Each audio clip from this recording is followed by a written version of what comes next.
además de los apóstoles, con excepción de Judas, había allí mujeres. Esto es un evento interesante. ¿Por qué? Porque las mujeres, antes de el Evangelio y antes de Jesucristo, no se reunían con los hombres. Recuerde que el templo estaba dividido de tal manera que había un lugar solo para las mujeres y los gentiles. Aquí estaban las mujeres reunidas, compartiendo juntos de la presencia del Señor. Allí también estaba María, la madre de Jesús, y sus hermanos. Y eso es sorprendente porque sus hermanos no habían creído hasta el momento en Cristo. Pero ya aquí tenemos a hermanos convertidos post de la resurrección en discípulos de su hermano mayor. Estaban todos reunidos, las diferencias se habían eliminado. Cuando llegó el día de Pentecostés, versículo 1, estaban todos unánimes y juntos. Ahora, hubo diferentes eventos extraordinarios con la llegada del Espíritu. Eventos sobrenaturales. Versículo del 2 al 8. ¿Están conmigo allí? De repente vino del cielo un estruendo, como de un viento recio que soplaba, el cual llenó toda la casa donde estaban sentados. Se les aparecieron lenguas repartidas como de fuego, asentándose sobre cada uno de ellos. Fueron todos llenos del Espíritu Santo y comenzaron a hablar en otras lenguas, según el Espíritu les daba que hablasen. Moraban entonces en Jerusalén judíos, varones piadosos de todas las naciones bajo el cielo. Hecho este estruendo, se juntó la multitud y estaban confusos, porque cada uno les oía hablar en su propia lengua. Y estaban atónitos y maravillados, diciendo: mirad, ¿no son ellos galileos todos que hablan? ¿Cómo pues les oímos hablar cada uno en nuestra lengua en la que hemos nacido? Vamos a dejarlo allí por ahora. Hay allí varios eventos extraordinarios, sobrenaturales. Primero tenemos delante de nosotros una llegada del Espíritu sorpresiva. Dice, de repente vino del cielo un estruendo. Amado hermano, los obrares de Dios, los movimientos de Dios, los trabajos de Dios, Él toma la iniciativa e irrumpe en nuestros planes de manera sorpresiva. Una iglesia puede estar orando por un despertar, por un crecer, por un multiplicarse, pero eso va a pasar de repente. Es como el agua en un dique. Va a estar acumulándose, cuando de repente se rompe el estorbo y ahí viene el torrente del río de Dios. Un día siguió a otro día, otro día siguió a otro día, pero cuando llegó el momento de Dios, de repente ocurrieron muchas cosas extraordinarias que ellos estaban esperando. Lo segundo es que la llegada del Espíritu Santo es descentralizada, de alguna manera descontrolada humanamente, controlada únicamente por Dios. Amado hermano, yo creo que a veces Dios no está obrando en circunstancias o en grupos porque nosotros queremos tener el control de todo lo que pasa. Ceder el control de una actividad espiritual a la guianza del Espíritu es un estorbo para mucha gente. Queremos saber cuándo comenzamos, cuándo terminamos. Queremos saber que hacemos esto y después lo otro. Y si cambiamos algún orden, allí hubo un problema. Que si pedimos que alguien ore por algo y de pronto de eso saltó para otra cosa y se dedicó a estar orando por otra cosa, se fue del hilo. Amado hermano, cuando el Espíritu Santo vino, mire, allí nadie sabía cómo empezó eso, ni nunca supieron cómo iba a terminar.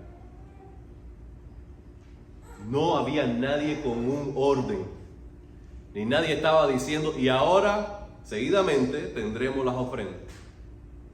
¿Entiende? Pero hubo una experiencia con Dios. Si queremos como iglesia experimentar a Dios, si tú como individuo, si tú como padre de familia quieres experimentar a Dios, Tú debes rendir el control de la guianza del Espíritu en ese tiempo de oración, en ese tiempo de ayuno, en ese tiempo de adoración. Todo ha de hacerse decentemente y con orden, pero con un corazón humilde de que tú no estás teniendo el control, sino que debemos discernir qué es lo que Dios está haciendo. Porque cuando Dios dirige, las cosas van bien. Otra cosa extraordinaria que a algunos no nos gusta, fue ruidosa, aparatosa, fue algo que estremeció el lugar y la ciudad. A nosotros los bautistas nos encanta lo siguiente, que Dios apareció al profeta Elías en una cueva con un silbo apacible y le habló allí. Sale Elías.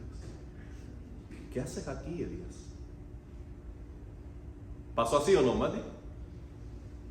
Silbo apacible. Pentecostés.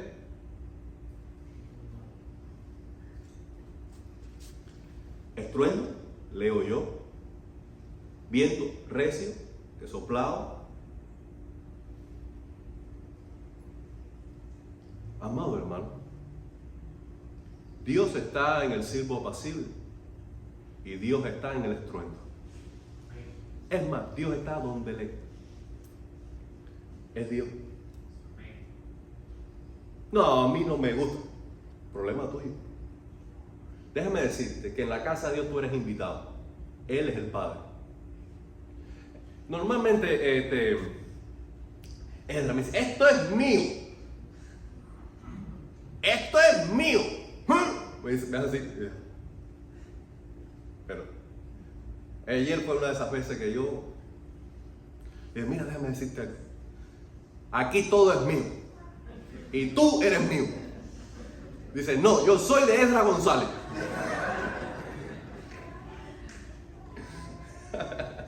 Amado hermano, si Dios quiere hacer un poco de bulla, Él es Dios. Si Él quiere tomar el control y descontrolarnos algo, Él es Dios.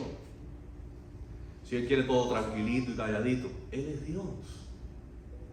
¿La clave cuál es? No hacer bulla cuando Él quiere estar callado. Y no estar callado cuando Él quiere hacer bulla. Es entrar en el compás con Él. No todo es bulla y no todo es silencio.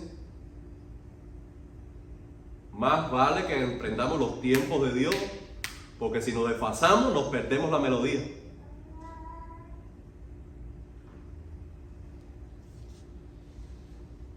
Dios obró de una manera sobrenatural. De pronto, sobre la cabeza de cada uno hubo algo como que ellos no pudieron descifrar eso.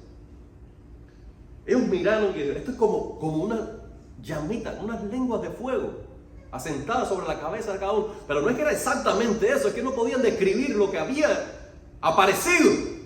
Ahora dígame,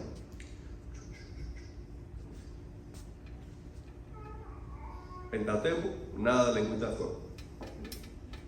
Salmo, nada de lengüita de fuego. Esto no viene de Dios, porque aquí no está. No, espérense, hermano. Debemos discernir las cosas según el Espíritu de Dios y tener mucho cuidado en descalificar cuando algo no viene de Dios. Es más, es mejor que en un margen de duda emitir un juicio. Aún el necio, cuando calla, es contado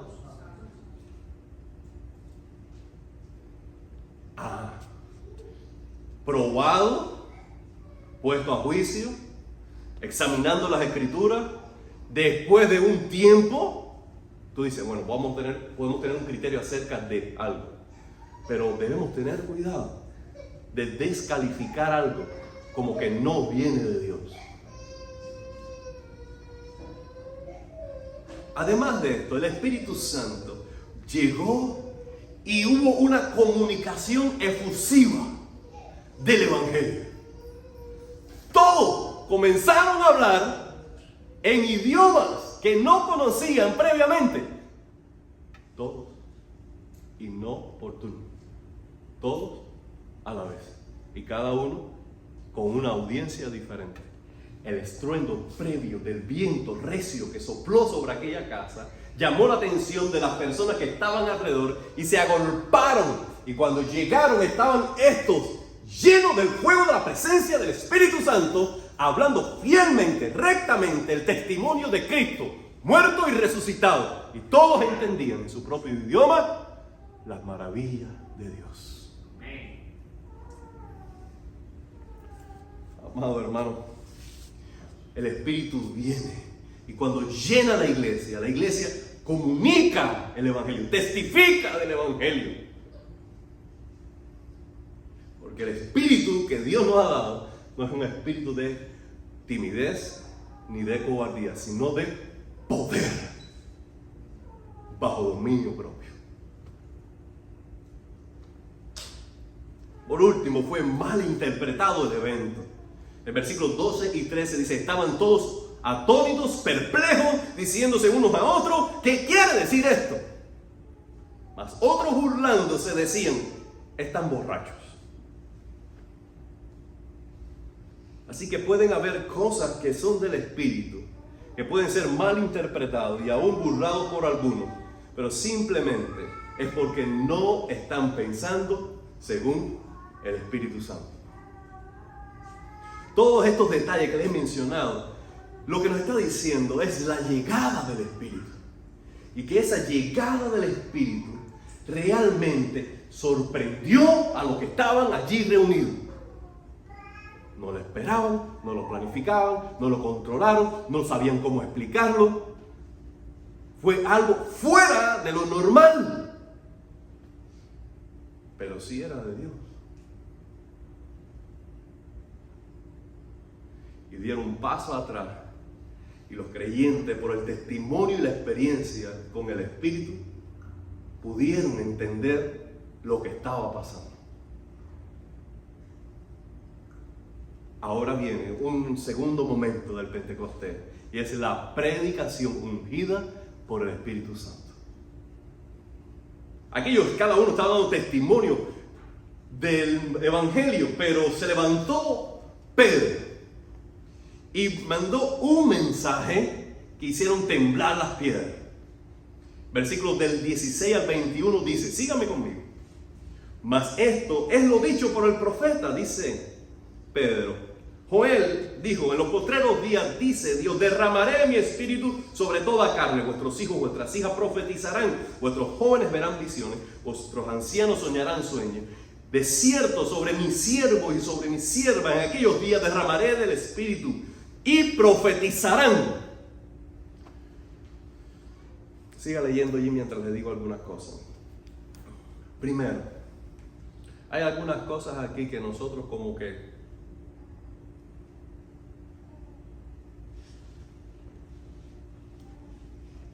no es la madre. Eso de sueño, eso de que profetizarán. ¿Qué dice su Biblia? ¿Anayanse, qué dice tu Biblia? Ah, ok. No es eso lo que dice. Richard, ¿qué dice tu Biblia? Profetizarán. Oh, ok, profetizarán. Dice después: daré prodigios arriba en el cielo y señales abajo en la tierra. ¿Qué habrá ahí abajo? Gracias, madre. Milagro. Sangre, fuego, vapor de humo. El sol se convertirá en tiniebla y la luna en sangre, antes que venga el día del Señor grande y manifiesto. En aquel que invocare el nombre del Señor será salvo. Amado hermano, lo que está haciendo aquí Pedro, antes de comenzar su predicación, el mismo inicio de su predicación es ir a las Escrituras y decir lo que dice el profeta. La experiencia tiene su aporte, hablando de experiencia, la venida del Espíritu Santo y lo que acabé de mencionar ahora, tiene su aporte a la vida espiritual, pero es confirmada, es afirmada y es evaluado, ¿por qué? Por las Escrituras. Y él está diciendo, esto que vivimos es auténtico porque está escrito. La experiencia y las Escrituras están en armonía, y esto es lo que quiere decir este evento. Si nosotros nos quedamos con simplemente leer la Biblia, estudiar la Biblia, escuchar la Biblia, y no hay experiencia en la vida cristiana, nuestro conocimiento no está siendo eficaz para transmitir poder por la fe, para vivir lo que se ha creído. ¿Tiene sentido?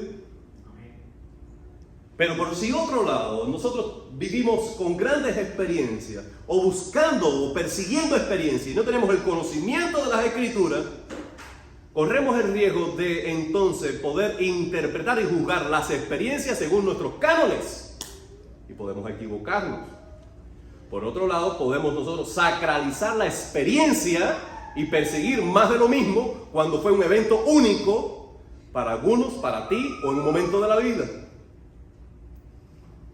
Si nosotros nos divorciamos de las Escrituras, no seremos santificados de tal manera que cuando buscamos experiencia, ni la motivación, ni el carácter, ni las prácticas van a ser santas.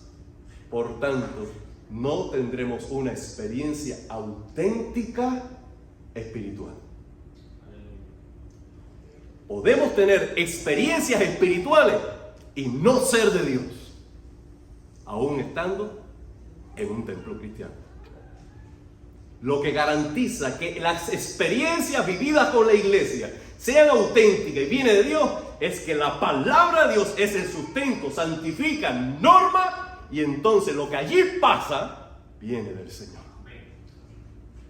Si no hay un corazón santificado por la palabra, si no hay un corazón humilde, sujeto a la autoridad de la palabra, buscaremos lo espiritual, encontraremos lo espiritual, pero no será del Espíritu Santo.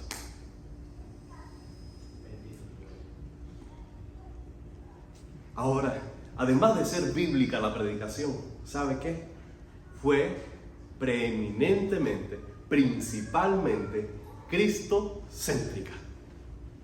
El tema de Pedro fue la vida de Cristo, la muerte de Cristo, la resurrección de Cristo y la exaltación de Cristo.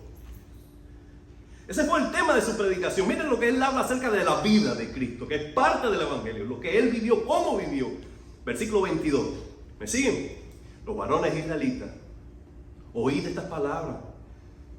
Jesús Nazareno, varón aprobado por Dios entre vosotros con muchas maravillas, prodigios y señales que Dios hizo entre vosotros por medio de él, como vosotros mismos saben. ¿Qué está diciendo Pedro aquí? El resumen que está haciendo Lucas, porque Pedro habló muchas otras cosas. Jesús es el Mesías, porque en realidad los eventos de maravillas y milagros que él efectuó corroboraron que su mensaje era la verdad. Después pasa a la muerte expiatoria. Dice el versículo 23, a este, entregado por el determinado y anticipado conocimiento de Dios, ustedes prendieron y mataron por manos de inicuos, los romanos, crucificándole. Amado hermano, con qué fidelidad, exactitud teológica Pedro está predicando. Y en pocas palabras está llevando todo un conocimiento extraordinario de los misterios de Dios. Él está diciendo, sí, Jesús fue crucificado, pero déjeme decirlo primero. Él terminó allí, no porque los judíos eran malos, no porque los romanos eran peores, sino que Dios soberanamente lo había escogido como el siervo sufriente, como el cordero para el sacrificio. Y Dios anticipadamente lo planificó y lo determinó que así ocurriera. Porque de tal manera Dios nos amó a cada uno de nosotros que entregó a su Hijo Jesucristo, para que todo aquel que en Él cree no se pierda, sino que tenga vida eterna. Ese era el plan de Dios. Es más, Cristo mismo voluntariamente se había entregado. Pero con el curso de la historia, la rueda de los eventos de la historia, desde la perspectiva horizontal, lo único que se ve es traición, juicios injustos, romano y dictamen, el crucificado y abandonado. Pero el plan global de Dios, todo lo que está pasando detrás de la cortina, es mucho más poderoso. Es el plan de Dios para redimir al hombre. De eso se trata esa cruz. Por eso, prepárense. Versículo 24. El cual Dios lo levantó y lo soltó de los dolores de la muerte, por cuanto era imposible que la muerte lo retuviera. Dice el versículo 32. A este Jesús resucitó Dios. Todos nosotros somos testigos. Amado hermano, cuando somos llenos del Espíritu Santo, cuando un creyente es lleno del Espíritu Santo, su mensaje es Cristo, su muerte y su resurrección. Y no se avergüenza de la cruz de Cristo porque sabe que es poder de Dios para salvación a todo aquel que cree. Cuando nosotros tenemos así al Espíritu obrando y controlando nuestro ser, no hay forma que puedas callarte. Déjame decirte. No hay forma. No hay forma que puedas callarte. Porque el Espíritu es un fuego que te consume en tu interior, que no hay forma que tú puedas dejar de hablar de Él en todo lugar y a toda persona. No hay forma. Ahora esa predicación fue muy efectiva. Lo que lo hizo efectiva no fue el predicador. Lo que lo hizo efectiva no fue el momento histórico. Lo que lo hizo efectiva es la acción del Espíritu Santo. En Juan capítulo 16, Jesús le había dicho a sus discípulos: y el Espíritu les convencerá de pecado, de justicia y de juicio. El Espíritu Santo es quien convence al pecador, hace la obra efectiva de llevar al pecador y llevarlo al convencimiento de la fe en Jesucristo. Pero Pedro, aparte de eso, hizo su parte. Versículos 37 y 38. Al oír esto, se compungieron de corazón y dijeron a Pedro y a los otros apóstoles: varones, hermanos, ¿qué haremos? Pedro les dijo: arrepiéntanse y bautícense cada uno de vosotros en el nombre de Jesucristo para perdón de los pecados y recibirán el don del Espíritu Santo. Ya les digo, el Espíritu es quien hace efectiva la predicación, pero Pedro, ungido por este Espíritu, hizo un buen trabajo. ¿Qué es lo que veo? Primero, sus palabras, al ser cristocéntricas, provocaron la convicción. Segundo, él persuadió al arrepentimiento. Tercero, él guió al bautismo. Cuarto, él afirmó el regalo del Espíritu Santo para todos los que creen. Y además de esto, persuadió a la multitud con estas y otras muchas palabras, dando argumentos que apuntalaran la fe y la confianza en el mensaje que estaba transmitiendo. Versículo 40 dice: y con otras muchas palabras testificaba y les animaba, les exhortaba diciendo: sean salvos de esta perversa generación. Con esto lo que quiero decir es lo siguiente: somos salvos por gracia. Amén. Dios nos llama a través del Evangelio a la salvación. Sin Él no hay forma de que podamos ser reconciliados. Pero cada uno de nosotros somos responsables de cómo colaboramos con Dios en el proceso de la salvación de las naciones. No porque el Espíritu sea quien convenza, nosotros vamos a ser negligentes en la preparación y en la presentación del mensaje. ¿No es verdad? No porque un medicamento sea el que da al clavo con una enfermedad bien diagnosticada, nosotros en el momento vamos a encontrar a un doctor que sea irresponsable en la forma que comunica el diagnóstico, conversa acerca del método o el tratamiento y lo que se puede esperar. No, si la pastilla esta es la que te va a curar. No, si este medicamento es el que da en el clavo, el doctor puede hacer lo que quiera. Puede diagnosticar lo que quiera. Puede dar el método que quiera. No. Aunque ese medicamento sea el que sane, hay una responsabilidad médica de comunicar bien todo el proceso. Hermano, Cristo es el que salva. El Espíritu es el que convence. Dios es el que llama. Pero somos responsables en hacer bien nuestro trabajo. Y esto debe ser principalmente predicar a Cristo, su vida, muerte y resurrección, llamar al arrepentimiento, guiar al bautismo y confirmar a los creyentes. Tenemos que hacer nuestro trabajo. Por último, la comunidad del Espíritu. Versículos 41 y 42. ¿Están conmigo allí? Por favor, síganme.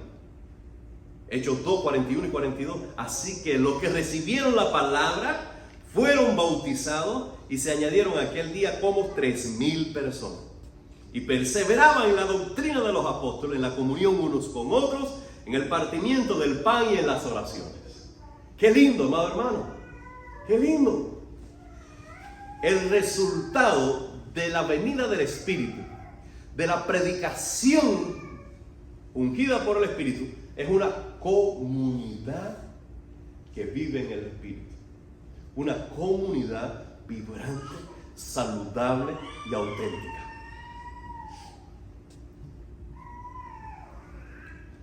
¿Qué hace esta comunidad única en medio de Jerusalén? Primero, cada uno se consagró por medio del bautismo. El bautismo, ustedes saben que es un símbolo que representa nuestra muerte al pecado y nuestra resurrección a una nueva vida, teniendo a Cristo como Señor. Amén. Ahora, si nosotros hemos creído en ese mensaje de que el pecado nos separa de Dios, que la cruz nos reconcilia con Él, que nuestra respuesta es fe y arrepentimiento, si hemos creído, ¿qué impide que nos bauticemos todavía? Hago la pregunta otra vez. Si hemos creído ya en el Evangelio y el bautismo es un símbolo de este Evangelio, ¿por qué aún hay personas que no se bautizan? Porque podemos tener la fe, no se sienten, digamos, con fe. Puede ser, Gloria. Hay algunas personas que se sienten indignas de que yo todavía no califico. Pero déjame decirte, tú no calificas tampoco, ni yo tampoco, para la salvación, y es más grande que el bautismo. Sí, y por eso muchos no se han bautizado. Y si ya por gracia hemos sido salvos por medio de la fe en Jesús, por gracia y por fe en Jesús, también nos bautizamos, porque el bautismo no es algo que tenemos que calificar para ello. La única condición, ¿cuál es? He creído en Jesucristo, he tenido una experiencia con Él, he pasado de muerte a vida, ahora me bautizo. Pero ¿sabe que hay otra condición? Hay veces que la persona sabe muy adentro que una vez bautizado, eso representa un compromiso real. Yo creo que ahí está el mayor estorbo, piedra de tropiezo para muchos. Yo he creído en ese evangelio, yo me he arrepentido del pecado, yo sé que Cristo es el Señor y el Salvador. Esto es lo mejor que me ha pasado. Pero dame tiempo. ¿Por qué? Porque una vez que tú te bautizas, tú sabes que el bautismo es sellar el compromiso con Cristo. Esta gente escuchó el evangelio e inmediatamente se bautizaron cada uno. ¿Por qué? Porque creyeron hasta lo más profundo de su corazón que Jesús es el Mesías. Por tanto, la comunidad resultante de esta predicación fiel, ungida por el Espíritu, de una conversión auténtica, es el bautismo para ser unos de los otros en un mismo cuerpo. Lo que comenzó bien iba a seguir bien. ¿Qué más hicieron? 3 cosas en las que perseveraban todos los días: la enseñanza apostólica, la comunión unos con otros en amor y las oraciones a Dios. Miren estas dimensiones de la comunidad del Espíritu. Debajo de los pies, un fundamento firme. ¿Cuál? La enseñanza de los apóstoles. De manera horizontal, según abrían los brazos, un amor sincero, la comunión los unos con los otros para abrazarse. Y vertical hacia arriba, oraciones, de día y de noche. Es imposible que una iglesia, por muy tiernecita, pequeña, indefensa ante los poderes del mundo, es imposible que estas ovejitas, haciendo esto, puedan fracasar. Las escrituras del fundamento, el amor en el corazón por todos y oraciones dependiendo humildemente de Dios. Por eso más adelante la escritura dice: y Dios añadía cada día lo que iba siendo salvo.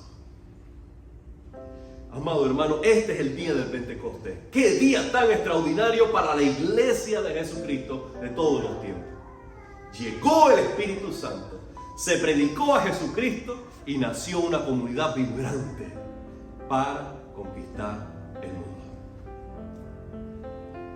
Si en día de Pentecostés el pueblo de Israel celebra los primeros frutos de la cosecha, la iglesia celebró un Pentecostés sin precedente, porque allí se trajo delante de Dios los primeros frutos de las cosechas de alma de todas las naciones, de todos los tiempos.